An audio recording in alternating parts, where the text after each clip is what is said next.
The boy with dog mask cooks food.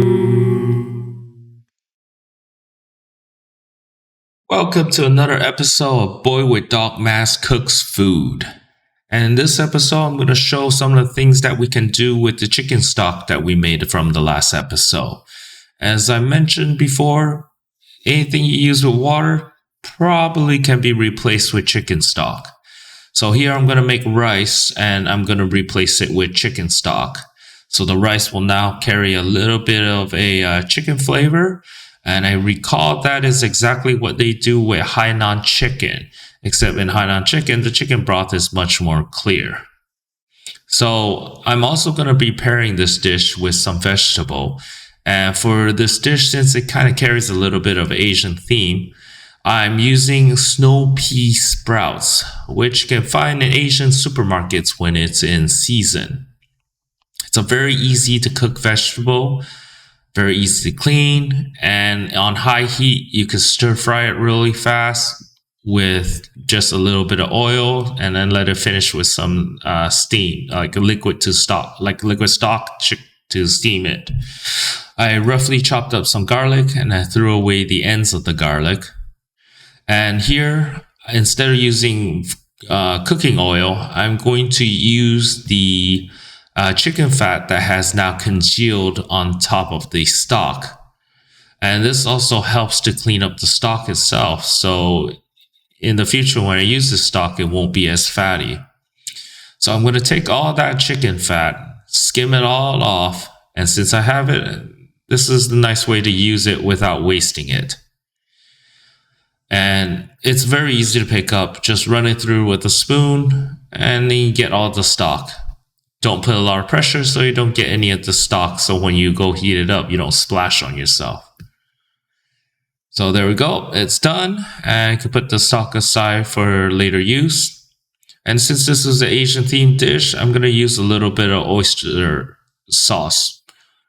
And it imparts a bit of umami to the dish, and it has a little bit of saltiness. So those are the ingredients I'm using it. High heat, saute, and I am done.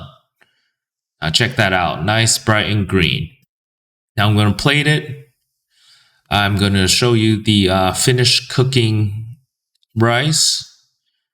And there you go. There's the rice. It's a little brown because the stock that I used was quite brown in color. So get a couple of nice scoops of that rice. It's also a little bit fatty, so it doesn't clump up as much. And I'm going to add a nice good size helping of the vegetable. And there is the chicken leg and thigh. Nice balanced meal right there. The next item I could do is with the breast that we poached earlier using the chicken stock. And this adds a little bit more flavor also as well. And I never liked the stringiness of celery. So I'm pulling from the ends, which gets rid of a lot of those fiber. And I'm also pulling from the top part, which also gets rid of the fiber. And since there's a lot of nice green leaves on here, I think I'm going to save that and also use that in my chicken salad. So I'm julienning this, which basically cuts it into nice thin strips, which makes it a lot easier for me to cut them into smaller bits. And you do want to cut it in smaller bits because it is a chicken salad that's kind of like a spread for your sandwich. So I want everything kind of small and a little bit more consistent in texture. And it does make a nice smooth texture. So I do want to cut it up this way. And part of the reason why I like eating chicken breast in the form of a chicken salad is because breast tends to taste kind of dry. So adding all these little fresh vegetables to it, the celery, and now I'm going to peel some shallots, and I'm going to do the same thing, chop it up nice and fine cubes. And it's because it adds texture and it adds quite a bit of moisture to the whole thing. And let's be honest, QP mayo probably helps a lot too. So it gives something more fun to eat with the chicken breast. So Doing the same thing, cutting it up, making it into small little cubes. The extra incisions you saw me do earlier helps to make this process go a lot faster. And I give it a nice round chops just to break it down a little more. And into the bowl it goes. And that's our next main ingredient. Now, you don't have to use just these ingredients. You could be a little more creative and use other things as well. But these are some of the basic ingredients that you could throw into the a chicken salad. And there are the breast pieces. And now I'm going to do the same thing.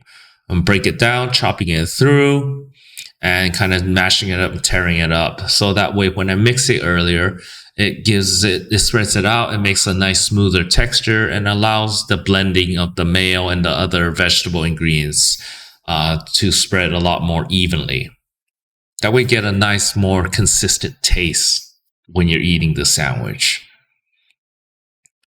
Now, I'm also going to be adding almond slices, and I'm going to be adding cranberries. So this is kind of a almost Thanksgiving themed dish. And so there are the nuts.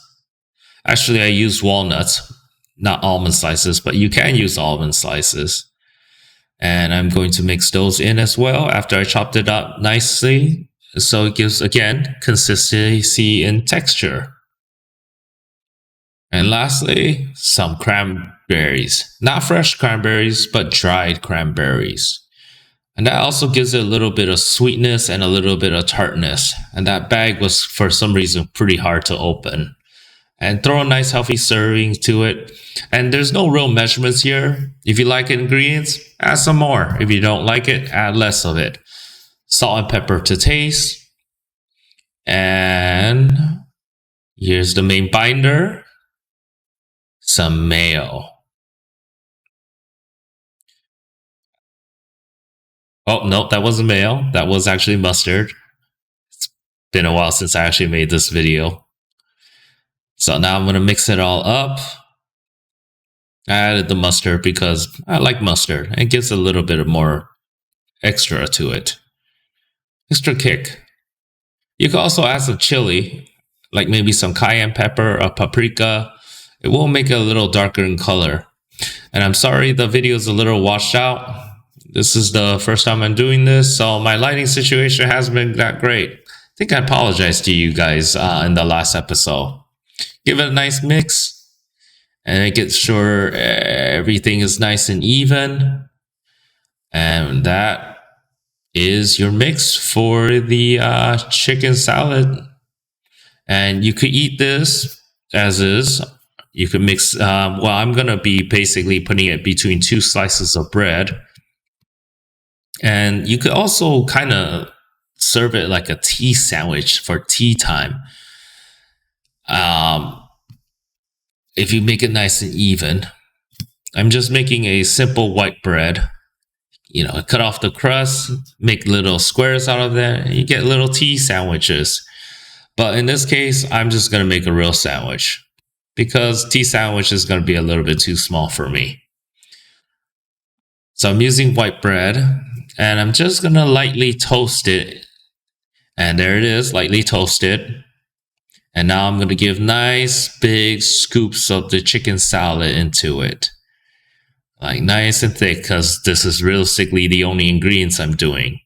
If you want, you can put some lettuce and tomatoes as well. And you can make it into a more proper looking salad. But in this case, I didn't.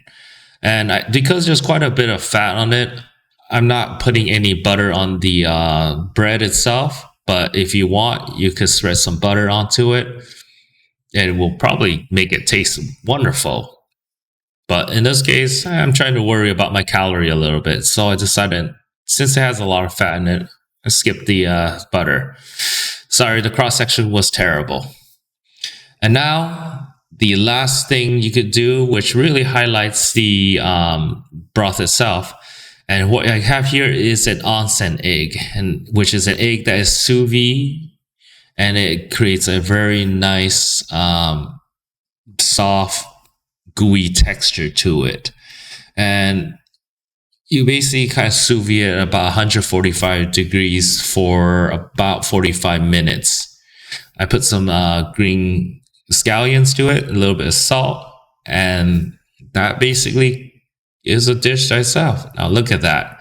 Nice, creamy, and gooey.